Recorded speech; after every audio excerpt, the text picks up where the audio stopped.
Itu kekuatan terakhir. Tidak ada kekuatan umat lain. Kekuatan memboikot produk-produk. Berani berani Bapak Ibu memboikot produk Prancis? Saya tak berani. Kalau kita boikot produk Prancis, nanti diboikotnya mobil SMK kita gimana?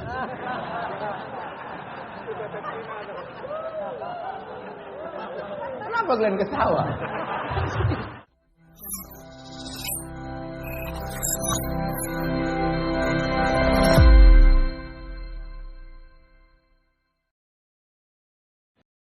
Berapa usia anak yatim yang wajib disantuni, Pak Ustadz? Dalam kitab Al-Fiqhul Islami wa Adillatu ditulis oleh Syekh Wahbah Zuhaili, didefinisikan yatim itu la yutma ba'dal ihtilam. La yutma, tidak yatim lagi, ba'dal ihtilam, kalau dia sudah ihtilam. Ihtilam itu mimpi basah. Mimpi basah itu mimpi kena hujan, Pak Ustadz, mimpi akil balik. Maka kalau dia sudah mimpi akil balik, maka dia tidak anak yatim lagi. Ini pendapat yang pertama. Pendapat yang kedua diambil dari pendapat Abdullah bin Abbas. Walaupun sudah berjanggut, kalau dia belum bisa mencari nafkah, maka dia tetap yatim. Pendapat kedua. Saya lebih condong kepada pendapat yang pertama. Asal sudah akil balik, maka tak yatim lagi. Kenapa Ustaz tak pakai pendapat kedua? Karena saya khawatir kalau kita pakai yang kedua, nanti yang berjanggut-janggut pun berdatanglah mengaku yatim. Kau ini kenapa datang kemari minta yatim? Menurut pendapat Ibnu Abbas, walaupun dah berjanggut tetap yatim, Pak Ustaz. Kita pakai pendapat pertama. Tapi nanti waktu pembagian santunan, yang tak yatim ini, yang sudah semester 1 di kampus, tetap kita kasih bantuan, tapi bukan dari kotak yatim, dikasih dari kotak sodakoh, bukan solawat, dari kotak sodakoh. Santunan anak yatim dan du'afa, yang yatim kasih dari kotak yatim. Adapun yang omaknya mati, ang ayahnya Bang Toib tak balik-balik, atau yang dia sudah kuliah, maka tetap dikasih santunan, bukan dari kotak yatim, tapi dari kotak sodakoh dan doa apa. Jangan kasihkan duit yatim kepada mereka. Innama ya'kuluna fi butunihim nara.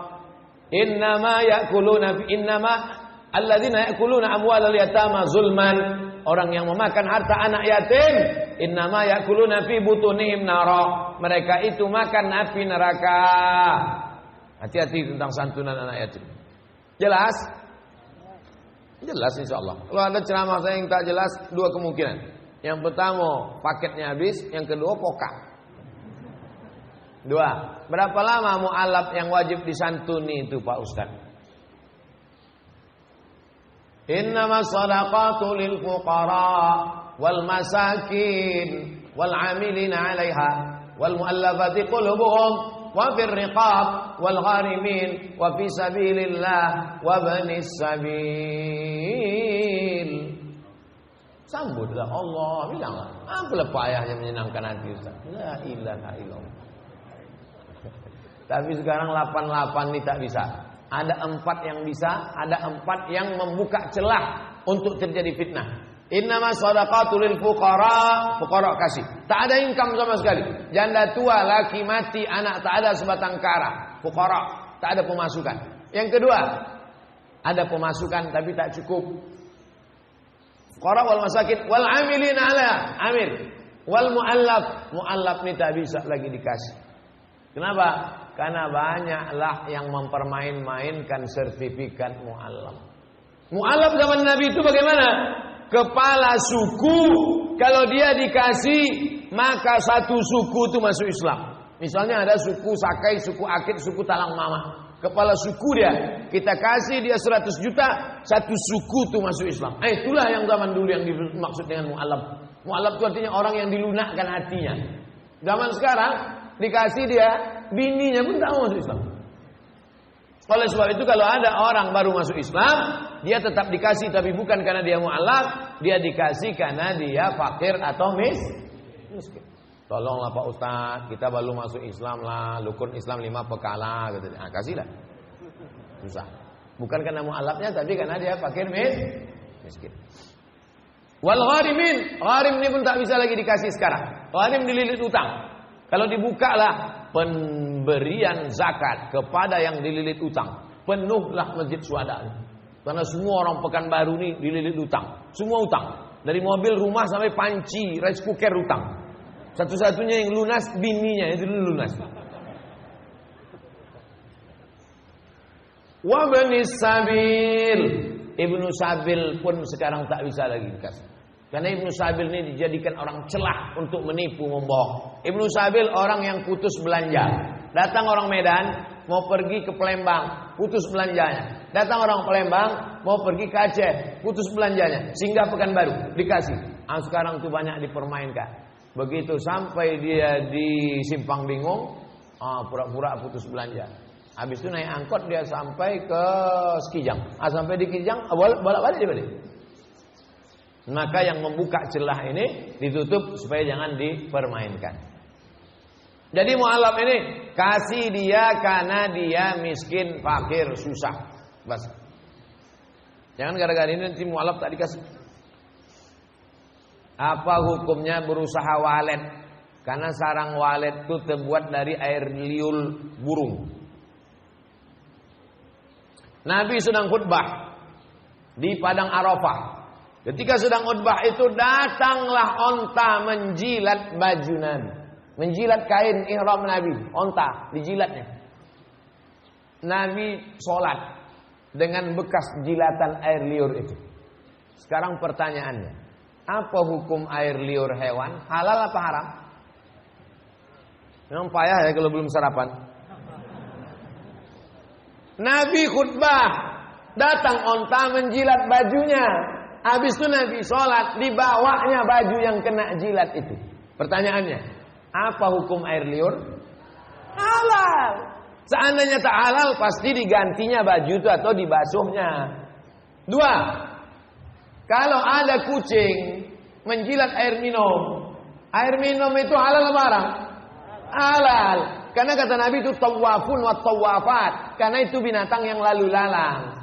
Air liur kucing halal, air liur onta halal. Dikiaskanlah kepada air liur walet. Itulah dasar orang yang mengatakan air liur walet itu halal. Tapi jangan gara-gara ini nanti ditampung air liur kucing diminum.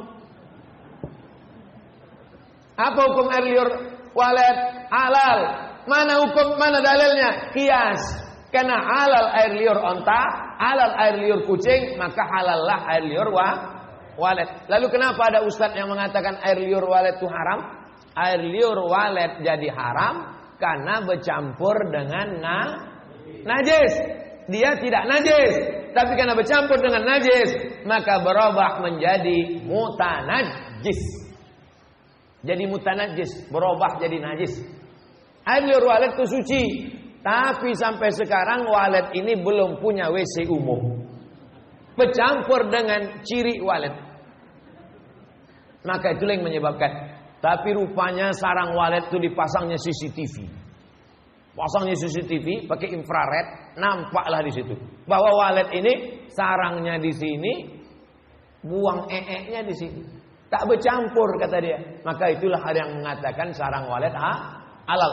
Oh tidak Pak Ustaz, walet ini mengganggu kami, tak bisa kami tidur malam ribut. Itu lain lagi hukumnya, bukan hukum air liur. Itu hukum membuat sarang walet di tengah pemukiman masyarakat. Habislah disumpah orang. Mampuslah yang punya walet. Setan anakku tak tidur-tidur. Akhirnya duit hantu dimakan setan. Maka jangan buang sarang walet di tengah pemukiman masyarakat yang ribut sehingga orang tak tentram, mengganggu. Iman ini kata Nabi bid'un wa sab'una syu'bah, 70 sekian cabang. A'laha yang paling tinggi la ilaha illallah, yang paling rendah imatatul adza 'anit thariq, membuang sesuatu yang mengganggu di jalan. Itu iman. Mengganggu di jalan, buang. Mengganggu telinga orang, terganggu anak orang tak bisa tidur tengah malam. Tak tidur malam. Ustaz katanya umat Nabi Muhammad menjadi 73 golongan. Jadi golongan mana yang benar tuh Pak Ustaz? Iftaraqatil yahud ala 71 firqah. Yahudi terpecah 71. Iftaraqatin nasara ala sintai wa sab'ina firqah. Nasrani terpecah jadi 72. Iftaraqat ummati ala salasin wa sab'ina firqah. Umatku terpecah jadi 73. Mana yang paling banyak? 73. 71, 72, 73 bukan angka nominal, tapi menunjukkan banyak. Yahudi banyak, Nasrani lebih banyak, umat Islam lebih banyak. Siapa yang paling selamat ya Rasulullah? Al-firqah an-najiyah, kelompok yang selamat. Siapa itu? Ma ana alaihi wa ashabi, mereka yang ikut jalanku dan ikut jalan sahabat-sahabatku. Kita inilah yang selamat karena kita yang hadir di masjid ini melaksanakan sholat subuh berjamaah, yang ikut majelis ilmu, membaca kitab-kitab sunnah, maka kita adalah ahlus sunnah wal jamaah. NU, Muhammadiyah, Perti, Persis, Al-Wasliyah, Nahdlatul Watan, FPI, itu semua adalah organisasi sosial kemasyarakatan. Yang dimaksud dengan ahlul bid'ah, dhalalah adalah Khawarij, Mu'tazilah, Qadariyah, Syiah, Jabariyah, Khalqil Quran. Itu yang disebut dengan ahlul bid'ah. Bukan orang yang kunut subuh, bukan orang yang zikir jahar, bukan orang yang maulid nabi, bukan orang yang maulidan, solawatan, yasinan. Jadi jangan asal main tuduh-tuduh saja. Saya tak akan pernah capek menjelaskan itu. Sampai orang yang bertanya ini capek, baru saya capek menjawab. Saya bertanya, apa benar ada hadis menyatakan bahwa seorang istri yang ridho suaminya nikah lagi merupakan jalan pintas menuju surga?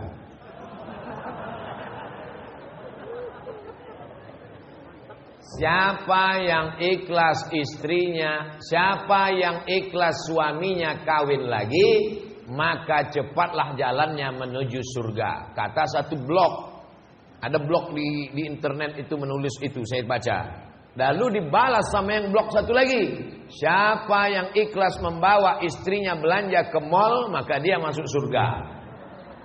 Yang ini membuat blognya adalah suami yang mau kawin lagi. Yang ini yang membuat blog ini persatuan perempuan yang mau dibawa suaminya belanja ke mall. Jadi mereka ini perang, cuman bawa hadis, tak hadis siapa dibawanya. Yang ada dalam hadis itu bunyinya begini: Innama huwa jannatuki wa naruki. Begitu bunyi hadisnya.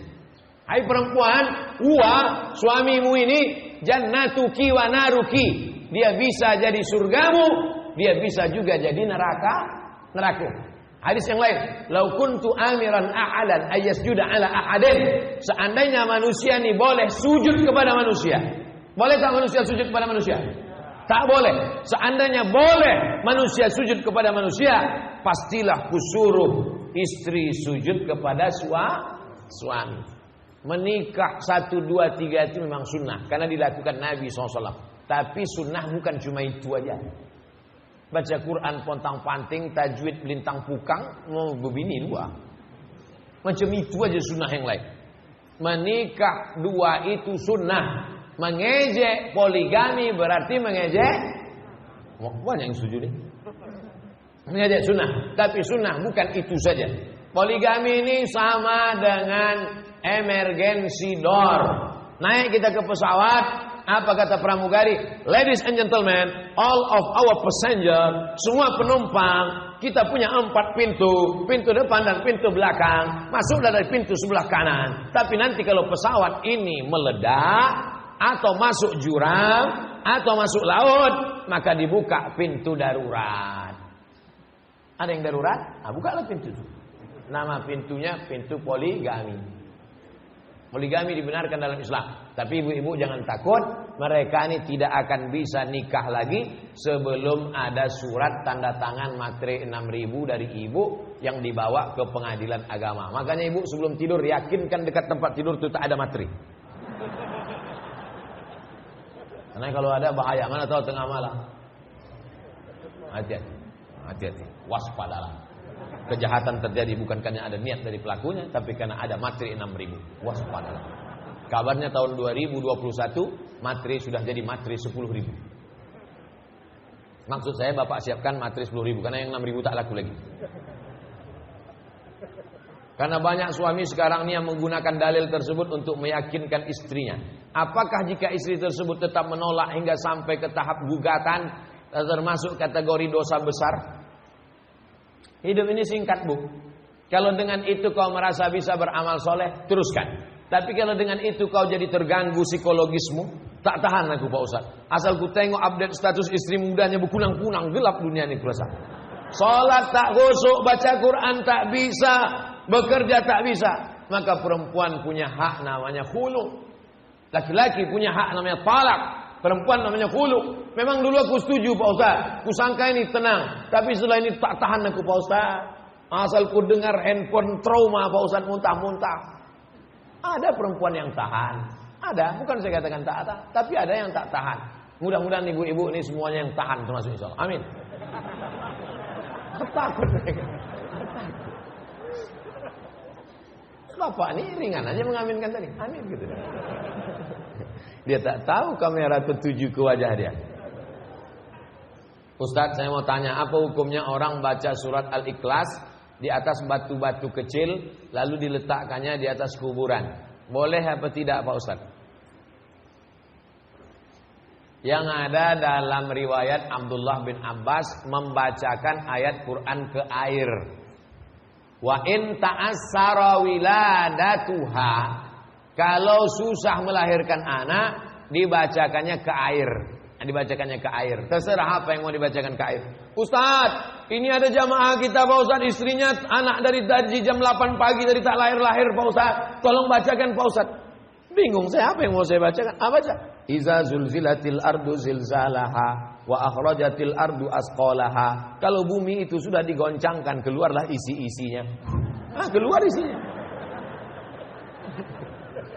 Goncang keluar isi. Gitu.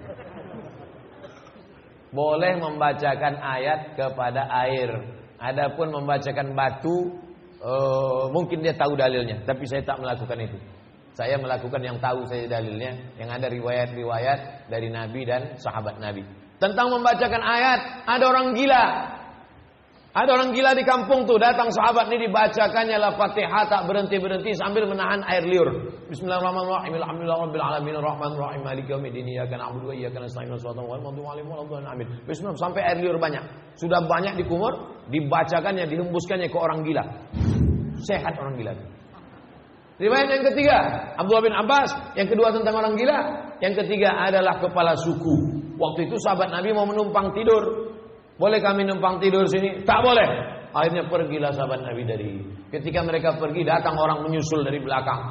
Sahabat Nabi, ini kepala suku kami kena sengat kalajengking. Tolong kalian doakan. Balik lagi mereka, dibacakannya Al-Fatihah ke air, dikasihkan minum, disapukan ke bekas kalajengking tadi, sehat. Dikasih mereka kambing 30 ekor. Datang sahabat Nabi tadi bertanya ke Madinah, ya Rasulullah, ada kepala suku sakit kena sengat kalajengking, kami bacakan Al-Fatihah ke air, kami minumkan, kami usapkan, sehat dia, dikasihnya kami kambing 30 ekor.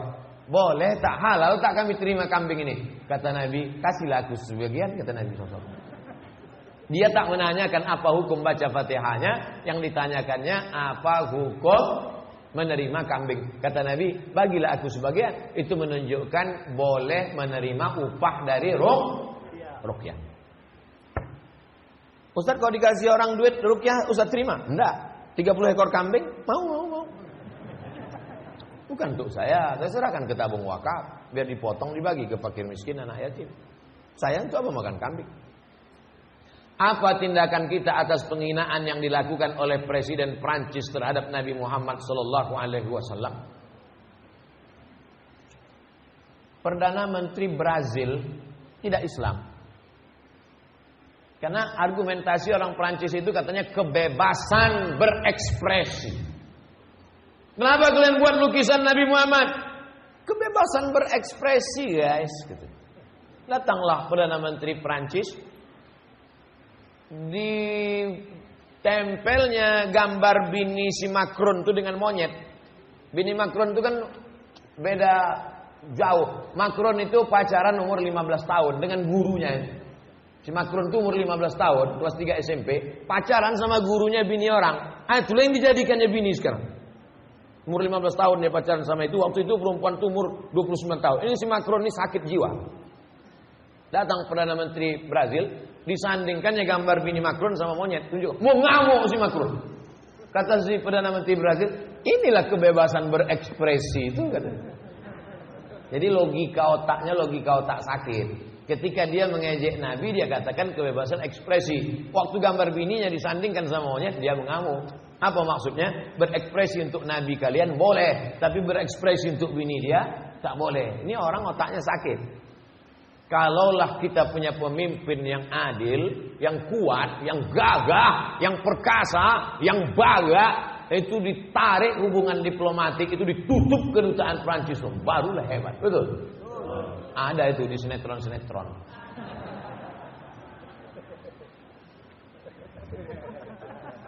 Di alam nyata ada, di alam gaib ada. Paling tidak kita embargo produk-produk Prancis. Itu kekuatan terakhir. Tidak ada kekuatan umat lain. Kekuatan memboikot produk-produk. Berani Ustaz, berani Bapak Ibu memboikot produk Prancis? Saya tak berani. Kalau kita boikot produk Prancis, nanti di boikotnya mobil SMK kita gimana?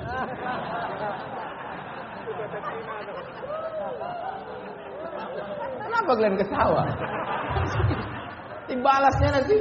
Sementara mobil kita dalam perjalanan nih mau dipasarkan di Uni Eropa. Astagfirullahaladzim. Inilah zamannya. Awak serius udah ketawa. Tindakan yang seharusnya dilakukan oleh pemimpin. Udah jelas dah. Patut kertas ini warna kuning. Tahu jangan. Inilah. Zaman ini tak bisa membedakan kapan awak serius, kapan awak bergurau. Kawan saya laki-laki Pak Ustadz berpisah dengan istrinya karena suaminya itu Syiah dan berperilaku kasar. Mereka sudah rumah tangga 30 tahun. Lalu si ex istrinya itu menikah dengan saya. Dan anak-anaknya pun berpihak kepada saya. Saya galau karena ex suami kawannya itu bilang kami ini pengkhianat. Dia tak akan memaafkan kami di akhirat. Sementara saya rutin bertemu dengan ex istrinya juga anak-anaknya yang mereka tak punya keluarga satupun di sini. Kalau dia sudah cerai, kau nikahi itu istrinya itu, kau jaga anaknya, jaga akidahnya supaya dia tetap ahlus sunnah wal jamaah. Lakinya yang mengatakan pengkhianat ini, kau lapor ke Polda penistaan nama, kau penjarakan dia, kau benamkan dia dalam penjara. Udah jelas? Nah, udah, lakukanlah. Yang tanya-tanya dulu lagi. Kadang orang ini masih bertanya. Nanti pengajian lagi tanya, jangan tanya, langsung. Hari ini tak buka kantor polisi, Senin kau masukkan dia, laporkan. Saya yang ngejek-ngejek saya itu saya laporkan, mencret dia. Kalau kita punya tabungan syariah Bank Riau Kepri, tahunya ada undian dapat hadiah. Apakah uangnya itu riba Pak Ustadz?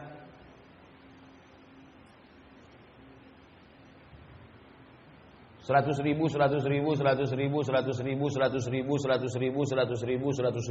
mengumpulkan duit 100.000 sebanyak 100 orang. Berapa hasilnya? 10 juta.